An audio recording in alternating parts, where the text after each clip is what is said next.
शिवजयंती निमित्त मी आपल्या सगळ्यांना मनापासून पहिल्या शुभेच्छा देतो आणि आपल्या सगळ्यांचं मनापासून या ठिकाणी अभिनंदन करतो। एवढ्या मोठ्या संख्येने आपण या ठिकाणी आपल्या राजाच्या या कार्यक्रमाला उपस्थित राहिला।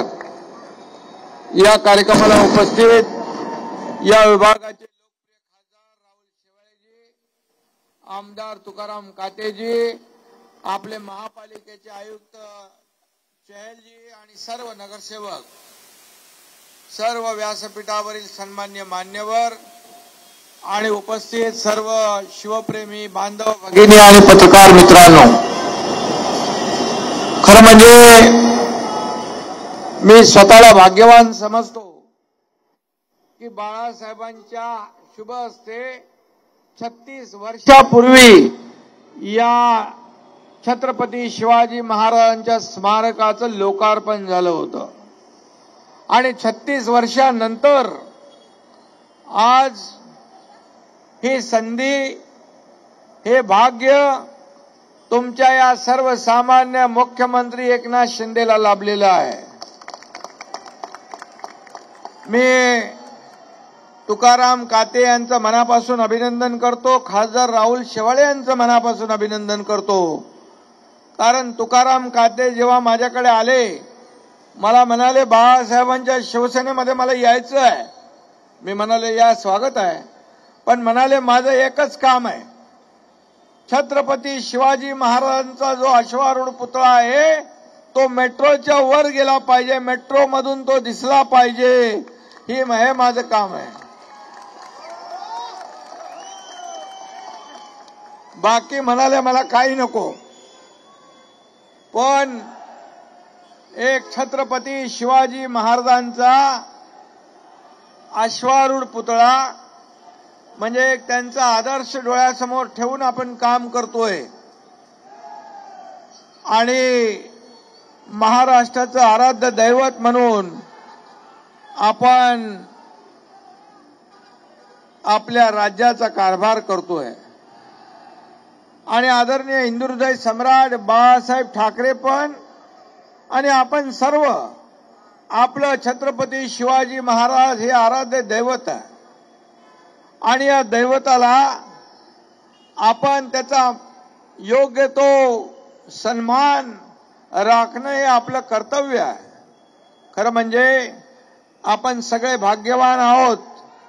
मी मुख्यमंत्री म्हणून देखील भाग्यवान आहे आणि आपलं सरकार म्हणून भाग्यवान आहे की 350वा राज्याभिषेक सोहळा रायगडावर साजरा करण्याचं भाग्य आम्हाला मिळालं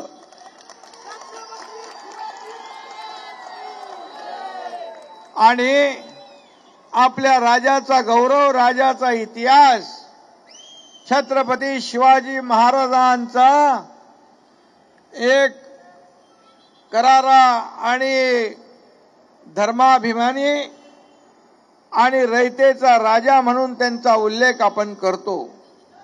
रयतेच्या भाजीच्या देठाला देखील हात लागता कामा नये अशा प्रकारचा रयतेचा राजा छत्रपती शिवाजी महाराज यांनी गडकोट किल्ले बांधले।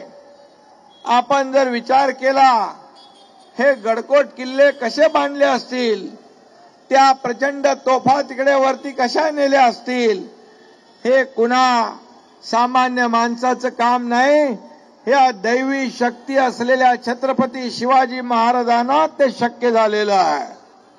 आणि म्हणून हे गडकोट किल्ले त्याचं संवर्धन देखील आपलं सरकार करतंय। रायगडाचं संवर्धन, प्रतापगडाचं संवर्धन, अनेक गडांचं संवर्धन आपण करतोय। गेल्या महिन्यामध्ये आपल्या देशाचे आदरणीय प्रधानमंत्री नरेंद्र मोदीजी सिंधुदुर्गात आले होते।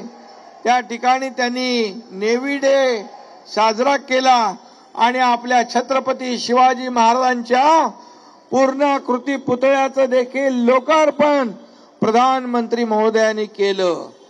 छत्रपती शिवाजी महाराजांचं प्रतीक आपल्या नौदलाच्या झेंड्यावर लावण्याचं अभिमानास्पद काम मोदी साहेबांनी केलं। हा आपल्या महाराष्ट्राचा, आपल्या राज्याचा एक स्वाभिमान आहे, अभिमान आहे। आणि म्हणून त्यावेळेचं त्यांचं विजन, त्यांची दूरदृष्टी, त्यांचं आर्किटेक्चर, इंजिनिअरिंग, गडावर पाण्याची व्यवस्था आणि सगळा बंदोबस्त, रयतेला सुखात ठेवायचं, रयतेचं रक्षण करायचं. आणि काही हरामखोर निघाले की त्यांना टकमक टोकावरून खाली ढकलायची ती व्यवस्था छत्रपती शिवाजी महाराजांनी केली होती. आणि अशा या राजाचं आपण स्मारक इकडे करतोय. तुम्हाला मी हेही सांगतो, उद्या शिवनेरीवर सकाळी 8 व 7:30 वाजता छत्रपती शिवाजी महाराजांची जयंती आम्ही जाऊन साजरी करणार आहोत. आणि त्याचबरोबर संध्याकाळी आग्र्याला जिथं दिवाने आम या सभागृहामध्ये छत्रपती शिवाजी महाराजांबरोबर दुष्ट औरंगजेब ज्या पद्धतीने वागला, त्या दिवाने आम मध्ये छत्रपती शिवाजी महाराजांची जयंती आपण साजरी करतोय.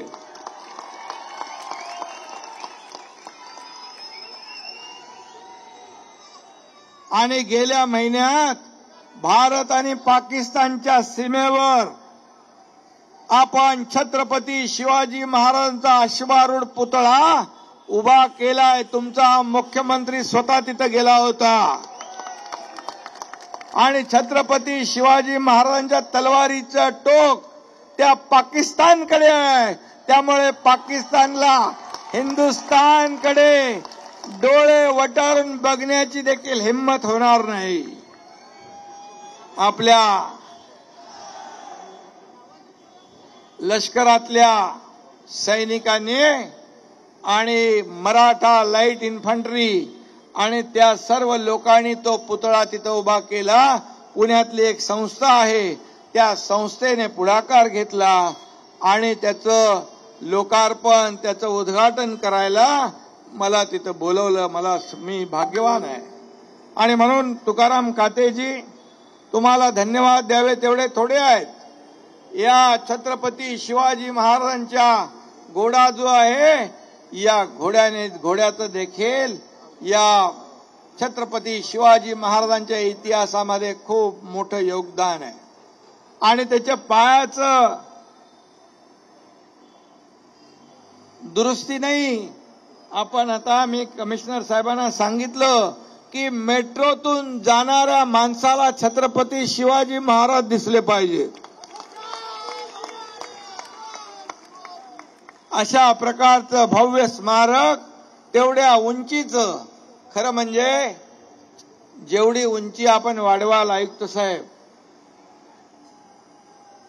तेवढं तुमचं नाव आणि महापालिकेचं नाव होणार आहे. आणि तुकाराम काते यांचा प्रयत्न आणि खासदारांचा प्रयत्न या ठिकाणी खरं म्हणजे शिवाजी महाराजांसाठी आपलं जे जे काही लागेल ते त्या ठिकाणी अर्पण केलं पाहिजे.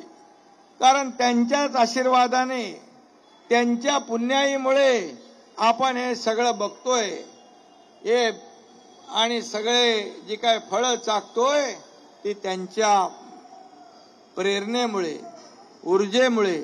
आणि म्हणून 350वा राज्याभिषेक सोहळा साजरा करत असताना छत्रपती शिवाजी महाराजांचा इतिहास, त्यांचं कर्तृत्व, त्यांचं कार्य पूर्ण महाराष्ट्रातल्या सर्व पिढी, तरुण पिढीला, युवा मुलांना कळलं पाहिजे म्हणून आपण जिल्ह्यामध्ये छत्रपती शिवाजी महाराजांच्या इतिहासावर कार्यक्रम करतोय.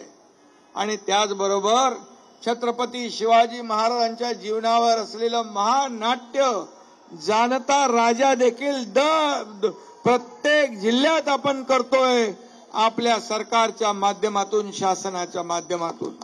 आणि म्हणून हे स्मारक ताबडतोब आपण ह्याला एक अधिकारी नेमा आणि त्या अधिकाऱ्याला मला वाटतंय उद्यापासून या कामाच्या मागे लावून टाका.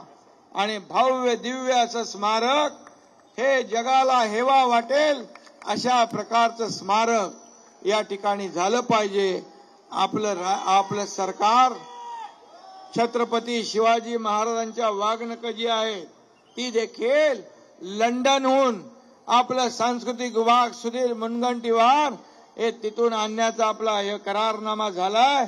वाघनख देखील आपल्याला मिळणार आहे.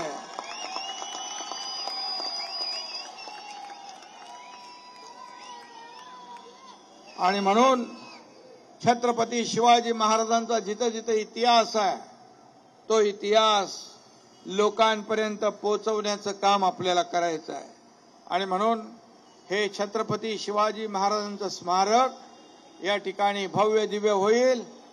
मी आयुक्तांना सांगितलंय खर्च किती होईल हा बघण्याचं कारण नाही, कारण महाराजांचं कर्तृत्व एवढं मोठं आहे की तुम्ही किती खर्च केला तो त्यांच्या समोर खुजाच आहे. आणि तुकाराम काते तुमच्या भावना लक्षात आलेल्या आहेत, त्यामुळे इथं काही कमी पडणार नाही. कारण तुमचा मुख्यमंत्री तुमच्या परिवारातला आहे, कुटुंबातला आहे. हे सगळा जो जनसागर आहे हा आपला परिवार आहे, आपलं कुटुंब आहे. आणि छत्रपती शिवाजी महाराजांचा आदर्श डोळ्यासमोर ठेवून आपण राज्याचा कारभार करतोय. त्यामुळे या स्मारकाला काही कमी पडणार नाही असं खात्री आपल्याला देतो. पुन्हा एकदा सगळ्यांना मनापासून शुभेच्छा. धन्यवाद. जय हिंद, जय महाराष्ट्र.